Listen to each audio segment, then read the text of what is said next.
Hello everyone, আসসালামু আলাইকুম সবাইকে। সবাই কেমন আছেন? সেদিন সকালে খুব ভোরবেলা ঘুম থেকে উঠে আমরা রেডি হয়ে নিয়েছি, আজকে আমাদের এক জায়গায় যেতে হবে। আর এই তো আমার ভাই গাড়ি নিয়ে চলে এসেছে আমাদেরকে পিক করার জন্য। আর আমরা খুব তাড়াহুড়ো করে যাচ্ছিলাম, কারণ অলরেডি আমরা একটু লেট হয়ে গিয়েছি। তো গাড়িতে আমাদের ফ্যামিলির বাকি মেম্বাররাও অপেক্ষা করছে। আর এইদিকে আমার তো ঠান্ডা লেগে কাশতে কাশতে অবস্থা খুবই খারাপ। তো এই তো গাড়িতে এখানে আমার বাবা মা সবাই ছিল, আর আমার আম্মু এখানে আমার হাজব্যান্ডের সাথে কোনো একটা ব্যাপারে আলোচনা করছে। এটা নিয়ে আমরা সবাই খুব হাসাহাসি করছিলাম। তো এই তো আমরা গাড়িতে উঠে পড়েছি, এবং ওঠার পরে আমি কোনো এক পর্যায়ে আমার মামিকে খুব মিস করি, কারণ আমার ছোটো মামা ছিল, কিন্তু মামি তার অসুস্থতার জন্য যেতে পারিনি। তো মামি থাকলে হয়তো আমার জন্য আরও অনেক বেশি এনজয়েবল হতো, কারণ মামি তো আমার ফ্রেন্ড। তো এই দিকে আমরা চারপাশের প্রাকৃতিক দৃশ্য দেখতে দেখতে চলে যাই। তো ওখানে পৌঁছে আমরা ফার্স্টে ব্রেকফাস্ট করে নিই। ব্রেকফাস্টের অনেক মেনু ছিল, যেগুলো আমার ক্যাপচার করাই হয়নি। কলিজা, পরোটা, ভাজি, ডিম, আরও অনেক কিছু ছিল।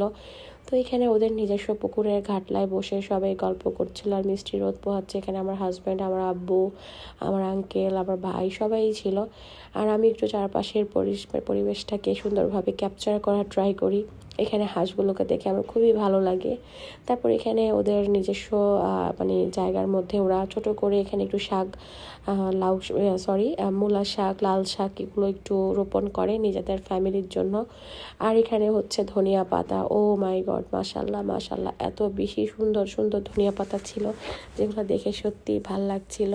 তারপর ব্রেকফাস্ট সব কিছু কমপ্লিট করে সবাই আবার পুকুরে এখানে চলে আসে। এখানে তাদের গাছের কিছু মিষ্টি বড়ই দিয়ে যায় আমাদেরকে, গাছ থেকে সরাসরি পেড়ে। বড়ইগুলো অনেক মজার ছিল, কিন্তু আমার কাশির জন্য আমি খুব একটা খেতে পারিনি, কোনো রকমে একটা টেস্ট করি। আর আমার আম্মু তো বরাবরই গাছ প্রেমী, গাছ দেখলে সে পাগল হয়ে যায়। এখানে ধনিয়া পাতাগুলো দেখে এসে হাত বুলিয়ে দিচ্ছিল গাছগুলোতে, তার এত বেশি ভালো লাগছে। আর পানি দেখলে আমাকে তো একটু পা ভেজাতেই হবে। তারপর আমি একটু পানির মধ্যে নেমে 2 পা ভিজিয়ে নিলাম, পানিটাকে স্পর্শ করলাম। আসলে পানিতে পা ভেজাতে খুবই ভালো লাগে।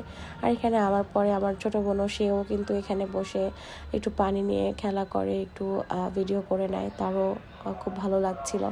তারপরে সবাই দুপুরে নামাজ পড়ে খেতে চলে আসে, যদিও আমাদের কারোই কোনো ক্ষুধা ছিল না, কারণ সকালে এসে আমরা অনেক ভারী ব্রেকফাস্ট করি। তো তারপরে এখানে খাবারের দুপুরে লাঞ্চের মেনুতে ছিল খাসির মাংস, তারপর ছিল সাদা ভাত, তারপর পোলাও, তারপর এখানে ছিল হচ্ছে রুই মাছ, তাদের পুকুরের কাতলা মাছের দো পেঁয়াজা। তারপর এখানে ডিম ছিল, রূপচাঁদা মাছ ছিল, ইলিশ মাছ ছিল, তারপর কাবাব ছিল, তারপরে আরও অনেক মাছ ছিল। এখানে বেগুন ভাজা ছিল, সালাদ, তারপর চিংড়ি মাছ, তারপরে আরও ওদের চিকেন রোস্ট করেছিল, আর ধনিয়া পাতার একটা চাটনি, একটা ভর্তা করেছিল। মানে এত আইটেম যে আমি আসলে মনে করে করে সব বলতেও পারছি না, আর আমি ক্যাপচারও করতে পারিনি। এখানে একটা সবজিও ছিল। তো দুপুরে খাওয়া দাওয়া করে সবাই লম্বা একটা ঘুম দিয়ে উঠলাম, উঠে দেখে আবারও সে খাওয়া। মানে খেতে খেতে আমরা সবাই সিক হয়ে যাচ্ছিলাম এমন। এখানে নারিকেল পুলি ছিল, তারপর একটা পিঠা ছিল, তারপরে স্প্রিং রোল ছিল, নাগেটস ছিল, তারপর জর্দা সেমাই ছিল, তারপর নুডলস ছিল, আরও অনেক অনেক আইটেম ছিল। তো ওগুলো খাওয়া দাওয়া করে আমরা আবারও মানে একটু হাঁটতে বের হই গ্রামের রাতের বেলা দেখতে কেমন হয় সেটা দেখার জন্য। তো চারপাশটা অনেক বেশি ঘুটঘুটে অন্ধকার ছিল, আর এত বেশি ঠান্ডা ছিল।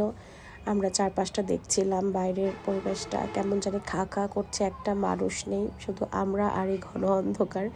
এক পর্যায়ে খুব ভালোও লাগছিল। তো এখানে হাঁটতে হাঁটতে আমরা একটা টং দোকান দেখি, এখানে সবাই ঢুকে পড়ে চা খাওয়ার জন্য। কিন্তু ঢোকার পরে যখন এখানে ক্যারাম বোর্ড দেখে আমার মামা, আমার ছোট ভাই, আমার হাজব্যান্ড, তারপর আমার ছোট ভাইয়ের শালা, সবাই তো ক্যারাম বোর্ড খেলার জন্য এখানে বসে পড়ে। মানে ক্যারাম বোর্ড পেয়ে তারা যে কি এক্সাইটেড হয়ে যায়, এবং ক্যারাম বোর্ড দেখেই তো সাথে সাথে তারা হাত গোট বেঁধে নেমে পড়ে খেলার জন্য। আর এখানে খুব ভালো করে গড়ি দিয়ে ওরা বোর্ডটাকে প্রিপেয়ার করে নিচ্ছে। তো আমরা আসলে দেখছিলাম এখানে তাদের এক্সাইটমেন্ট, তারা একবার কেউ জিতে যাচ্ছে, একবার হেরে যাচ্ছে, এটা নিয়ে তারা অনেক মজা করছিল। আর আমরা এখানে বসে বসে গল্প করছিলাম, আর পাশেই আমাদের জন্য গরম গরম একদম খাঁটি গরুর দুধের চা বানানো হচ্ছে, ওইটা একটু ক্যাপচার করছিলাম। গ্রামীণ পরিবেশে প্রথম আমার টঙের চা খাওয়ার অভিজ্ঞতা হলো, খুবই ভালো লাগছে, যেটা প্রকাশ করার মতো নয়। এদিকে আমার হাজব্যান্ড তো খেলতে গিয়ে খুব এক্সাইটেড হয়ে, তার গরম লাগছে, সে সোয়েটার টোয়েটার সব খুলে ফেলে। এবং এক পর্যায়ে দেখলাম যে যারা যারা এখানে খেলছিল তারা সবাই কিন্তু কিন্তু এক পর্যায়ে এত বেশি এক্সাইটেড হয়ে যায়, সোয়েটার টোয়েটার খুলে ফেলে। তো এটা নিয়ে খুব হাসাহাসি করছিলাম, আর এদিকে আমরা চা খাচ্ছিলাম। তারপর একটু পরে আমরা আবার বাসায় চলে যাই। তো আজকে ব্লগটা এ পর্যন্ত থাকলো, সবাই ভালো থাকবেন, আল্লাহ হাফেজ।